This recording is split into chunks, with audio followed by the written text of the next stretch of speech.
వీక్షకులందరికీ నమస్కారం.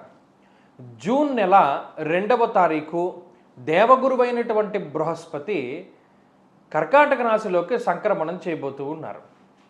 మిథున రాశిలో ఇప్పటివరకు ఆయన సంచరించి జూన్ 2వ తారీఖు నుండి సాధారణంగా అయితే మాసార్ధత కుజ గురుర్ ద్వాదశ మాసాని అన్నారు. అంటే గురుడు ఒక రాశిలో 12 మాసములు తన యొక్క సంచారాన్ని చేస్తారు. అసలు లెక్క ఏంటి అంటే మన పూర్వీకుల యొక్క బుర్ర ఎంత గొప్పది మీరు పరిశీలన చేయండి. గురువు మేషరాశి నుండి మొదలుపెట్టి మీనానికి వెళ్ళి మరలా మేషానికి వచ్చేటువంటి అంటే 12 రాశుల్లో ఎంతకాలం సంచారం చేస్తారు అంటే ఒక్కొక్క రాశిలో ఒక్కొక్క సంవత్సర కాలం పాటు ఉంటాడు ఆయన. 12 సంవత్సరాలు పడుతుంది అంటే మేషం నుండి మళ్ళా మేషానికి రావడానికి. ఇక్కడ సైంటిఫిక్గా కూడా మీరు అబ్జర్వ్ చేయండి, సూర్యుడి చుట్టూ గురుడు తిరగడానికి పట్టేటువంటి కాలం 12 సంవత్సరాలు. మన భూమి సూర్యుడి చుట్టూ తిరిగి రావడానికి ఎంత టైం పడుతుంది? 365 రోజులు టైం పడుతుంది. కానీ గురుగ్రహానికి ఎంత టైం పడుతుంది? 12 సంవత్సరాలు టైం పడుతుంది. అందుకనే భూమి మీద ఉండేటువంటి వాడి కాలమానానికి బృహస్పతి గ్రహం మీద ఉండేటువంటి కాలమానానికి వ్యత్యాసం ఉంటుంది. ఇప్పుడు దేవగురువైనటువంటి బృహస్పతి కర్కాటక రాశిలో ఎంతకాలం ఉంటున్నారు? 12 మాసాలు ఉండాలి, అంటే 1 సంవత్సర కాలం పాటు ఉండాలి. కానీ ఈ సంవత్సరం ఏమవుతోంది?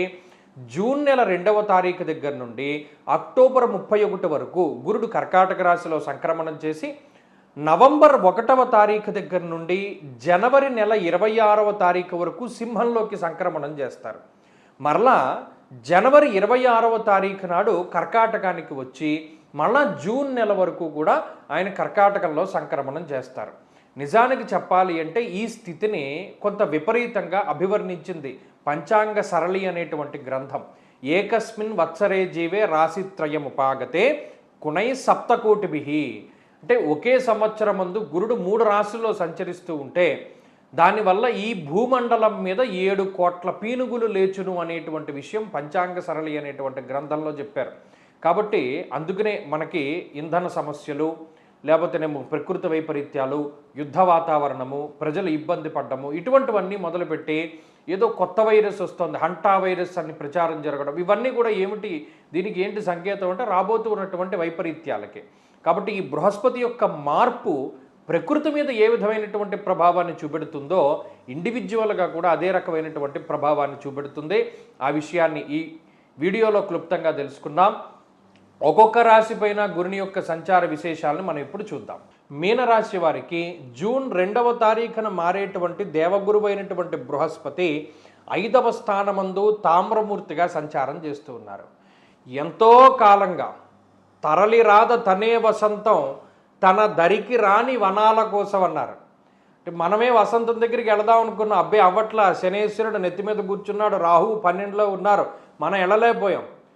వసంతమే మీ దగ్గరికి వచ్చింది. తన దరికి రాని వనాల కోసం ఆ వసంతమే మీ దగ్గరికి వచ్చింది. గురుడే మీ దగ్గరికి వచ్చారు. మహానుభావుడు, మీ రాశ్యాధిపతి ఆయన.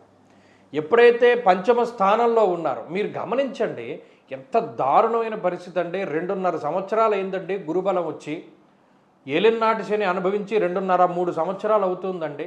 రాహు యొక్క పీడ 2.5-3 సంవత్సరాలుగా ఉంది. అంటే ఓవరాల్గా చూసుకున్నప్పుడు ఎవడో మహానుభావుడు జాతకం బాగున్నవాడు మినహాయిస్తే 3-3.5 సంవత్సరాలుగా మీనరాశి వారి యొక్క పరిస్థితి అగమ్య గోచరము. దాని గురించి వర్ణించడానికి అసలు మాటలు లేవు. అంత జుగుప్సాకరమైనటువంటి పరిస్థితి, అంటే అంత దారుణమైనటువంటి పరిస్థితి ఉన్నది. మనం చెప్పలేం ఆ బాధలు. నేను ప్రత్యక్షంగా చూసే చాలామందిలో ఆ మీనరాశి వాళ్ళు అనారోగ్య సమస్యలతోటి, ఆర్థిక ఇబ్బందులతోటి, డీఫేమ్ తోటి, చెడు ప్రచారము, నిందారోపణలు, అందరూ తిడుతూ ఉండడం, అందరి యొక్క దృష్టి మీ మీద పడుతూ ఉండడము, ప్రతి ఒక్కడు నా ఉసురు నీకు తగిలేను, నా ఉసురు నీకు, ఇలా అనేక రకాలైనటువంటి దుష్టమాటల ప్రయోగాలు మీకు మీ మీద పడుతూ ఉండడము, దాని తాలూకు ప్రభావం కూడా మీరు అనుభవించడం. అంటే మనం చెప్తూ పోతే ఎంత నెగిటివిటీ అంటే ఆ 3-3.5 సంవత్సరాలుగా ఆ మీనరాశి వాళ్ళు అలా నెగిటివ్ని అట్రాక్ట్ చేస్తూనే ఉన్నారు. మరి ఇప్పుడు వసంతం మీ దగ్గరికి వచ్చింది. అర్ధలాభం తదైశ్వర్యం స్వకర్మ రతిహర్షితం సదా స్వజన సౌఖ్యంచ. 5వ కోణస్థానం. ఎప్పుడైతే గురుడు కోణంలోకి వెళ్ళారో ఆ గురు దృష్టి మీ రాశి మీద పడింది. పడడం చేతనే చీకట్లు సూర్యుడు వస్తే ఏ విధంగా తొలగిపోతాయో అదే మాదిరిగా మీ జీవితంలో కష్టాలు, నష్టాలు, ఇబ్బందులు, సమస్యలు, అనారోగ్యాలు, అప్పులు, ఆర్థిక ఇబ్బందులు, ప్రాణాపాయ పరిస్థితులు అన్నీ తుడిచిపెట్టుకుపోతాయి. అంత గురుబలం అంత పాజిటివ్ ఎనర్జీ ఇస్తుంది.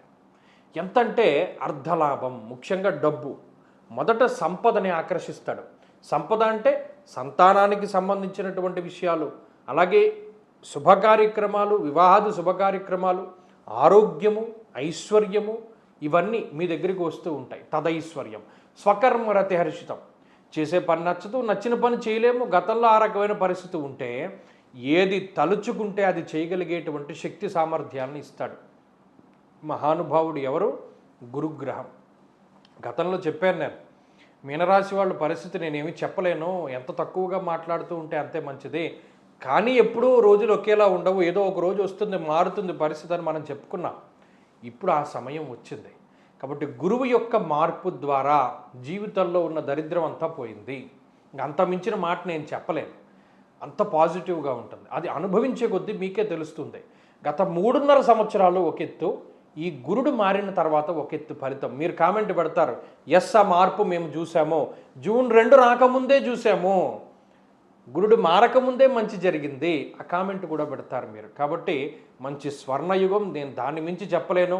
ఇళ్ళు కొనుక్కుంటారు, లేకపోతే కార్లు కొనుక్కుంటారు, బంగారాలు కొనుక్కుంటారు, తాకట్టు పెట్టినటువంటి వాటిని అన్నింటినీ కూడా విడిపించుకుంటారు, మానసిక ప్రశాంతత వస్తుంది, సంతానం కలుగుతుంది, ముందు తిట్లు తగ్గుతాయి, అందరూ తిట్టుపోయడం మానేస్తారు, డీఫేమ్ తగ్గుతుంది, చక్కగా మంచి పాజిటివ్గా ఎదగలుగుతారు.